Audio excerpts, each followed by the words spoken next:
for me to be here is a dream come true. And I suppose if one were to go up into space today and look down at Perth, you would see a city that is sitting on a very strategic part of our planet.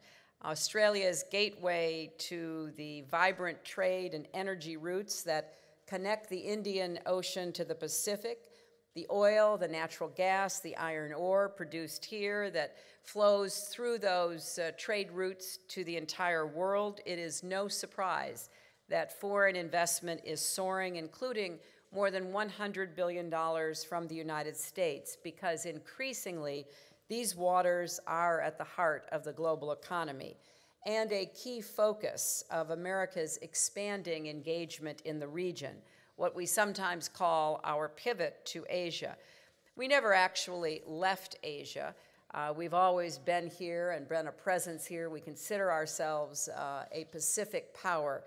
But in the 21st century, it's important that we make absolutely clear we are here to stay. And how we think about the Asia-Pacific, or the Indo-Pacific region, is going to be critical to our future as well as yours. We've made it a strategic priority to support India's Look East policy and to encourage Delhi to play a larger role in Asian institutions and affairs. And it's exciting to see the developments as the world's largest democracy and a dynamic emerging economy begins to contribute more broadly to the region. It's also important to see the burgeoning relationship between Australia and India.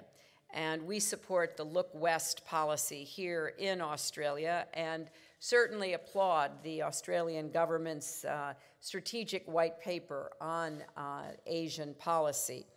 We would welcome joint Australia-Indian naval vessel exercises in the future, and we're eager to work together in the Indian Ocean Rim Association for regional cooperation, which Australia will chair in 2013, and which the United States has now joined as a dialogue partner.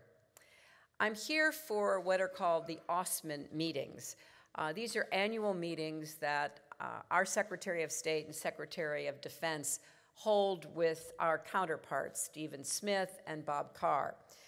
We will be reviewing implementation of the military agreements that Prime Minister Gillard and President Obama reached last November, including the rotational deployment of U.S. Marines in Darwin and improving interoperability between our two navies.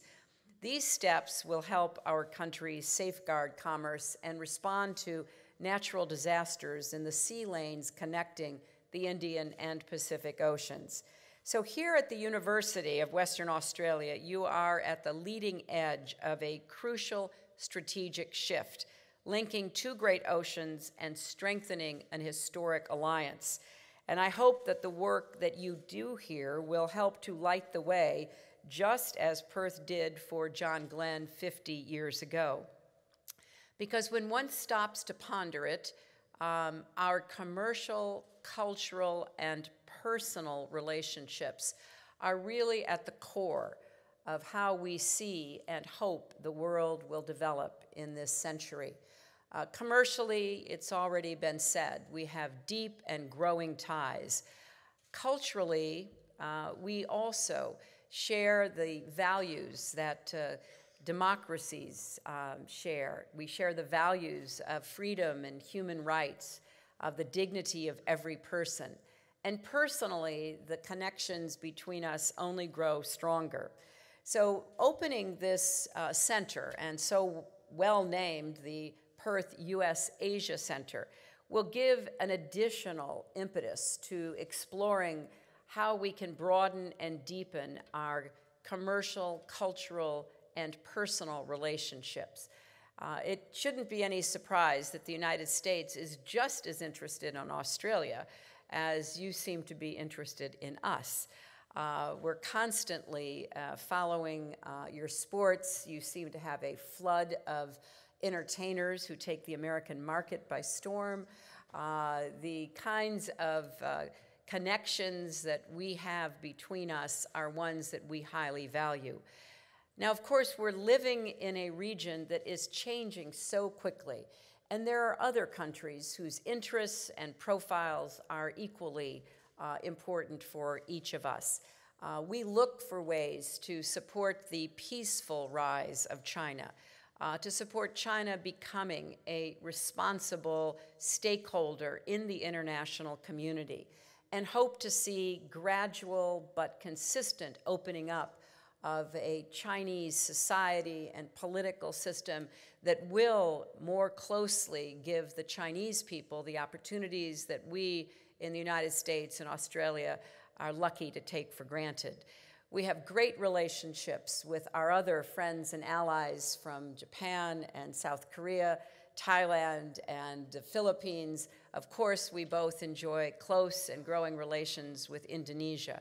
So as we think about how this region will change, it's important that Australia and the United States work together, look to see how we can contribute to the kind of region and world we hope to see for both of us, to give our young people the opportunities that they so richly deserve. So I thank you for your steadfast commitment to the U.S.-Australia partnership.